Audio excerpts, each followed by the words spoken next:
Welcome to War is Stupid, an anti-war podcast about war hosted by me, Orli Matlow. Now, who am I? I am a comedian and writer who has written for the true crime comedy show Indefensible, streaming now on Sundance TV/AMC+, and written for the Addy Award-winning Cold War docuseries From Yalta to Malta. My annual cabaret Sent in the Clowns comedian Sing Sondheim was featured in the New York Times, but I'm not here to talk about musical theater for once. I'm here to talk about war. War is Stupid is a history and comedy podcast that challenges the centuries-old conventional wisdom that war is the smart and sensible thing to do. It's the ultimate true crime podcast, taking murder and killing to its largest possible scale. Each episode will explore a common argument used to justify war, past and present, from World War II was the good war to hippies are unserious.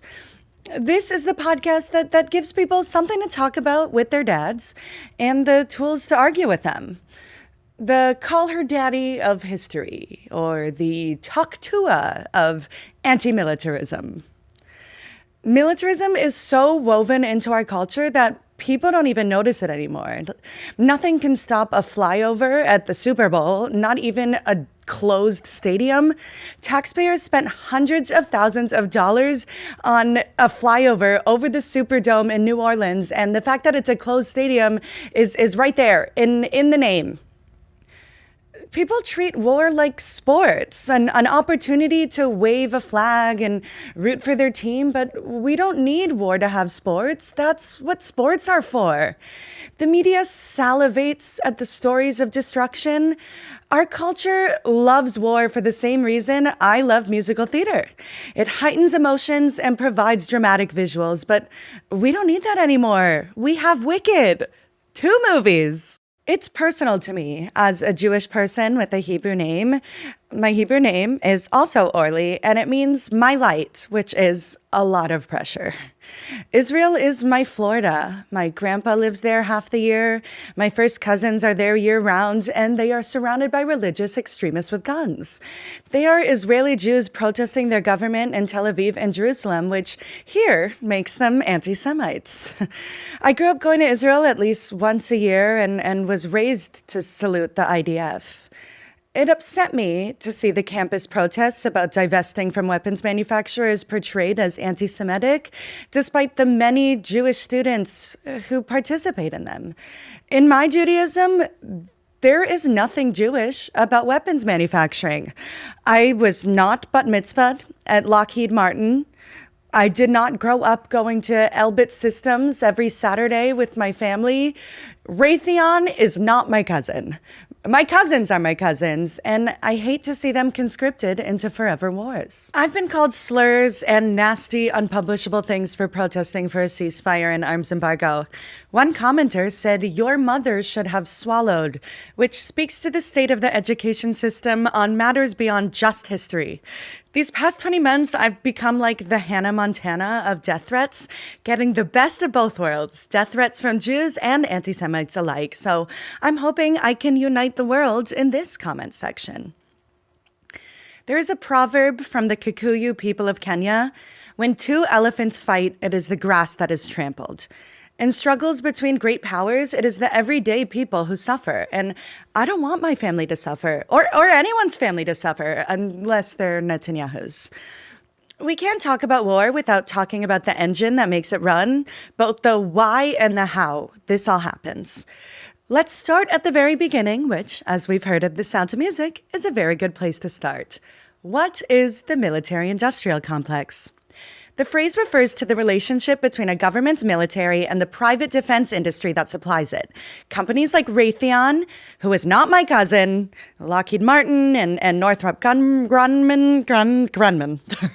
The phrase was coined by President Dwight D. Eisenhower in his farewell address in 1961. He warned that the arms industry could acquire unwarranted influence and have the government engage in conflicts that send them shopping and help their own bottom line, which it very much did. In 1963, Eisenhower explained that every dollar spent on war is a dollar not spent on something else, something that could even heal rather than harm.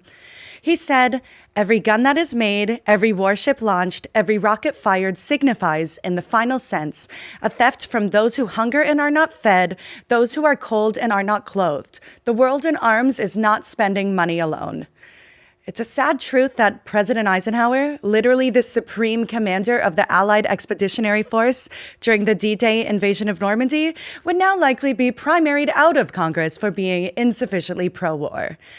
By pro-war, I mean an eagerness to wage it and an insistence on prioritizing it at the expense of programs that could have mitigated the causes for war in the first place.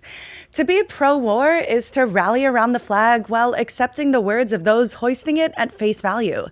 Unless you're a sadomasochist, and I try my best not to kink shame, to be pro-war means you have the ability to compartmentalize and see the bomb and not the blast. And that's the default position for most people. A lot of effort by both governments and the media have gone into making that the case. Ignorance about what the war machine actually does is one of the greases that keeps the war machine churning.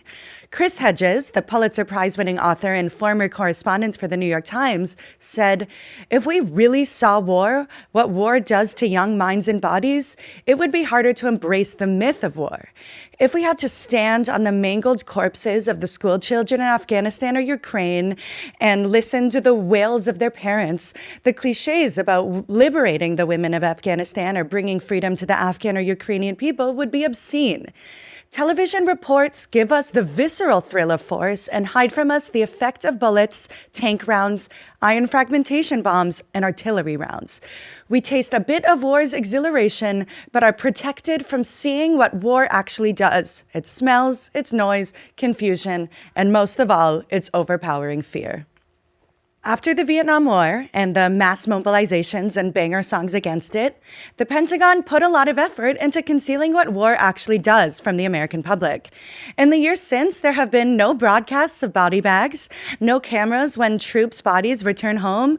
For George W. Bush, it was an official policy. He banned all news coverage and photography of dead soldiers' caskets being rolled off of military transport planes. It was too much of a vibe killer. Nothing kills a buzz like a casket draped in an American flag, or pesky things like the fact that Iraq was not involved in the September 11th attacks, nor did they have weapons of mass destruction. The distance between the needle and the damage done closes with social media, when both soldiers and victims of war alike have camera crews in their pockets in the form of iPhones, or Androids, but I have an iPhone. We've seen both people burning alive and the people setting the fires on the very same apps we get makeup tips and celebrity gossip. And I don't know about you, but I will never get used to watching war crimes on the toilet. Because of propaganda and dehumanization, many people don't care who war hurts, but do they care who war helps? Because it's not them, unless they're a politician or a Raytheon shareholder, which are almost one and the same. On this podcast, we'll tackle the myths we've been taught about war and break them down one by one, from war benefits the people to war spreads democracy and freedom. We'll explore how war is not only counterproductive, but incredibly, despicably stupid.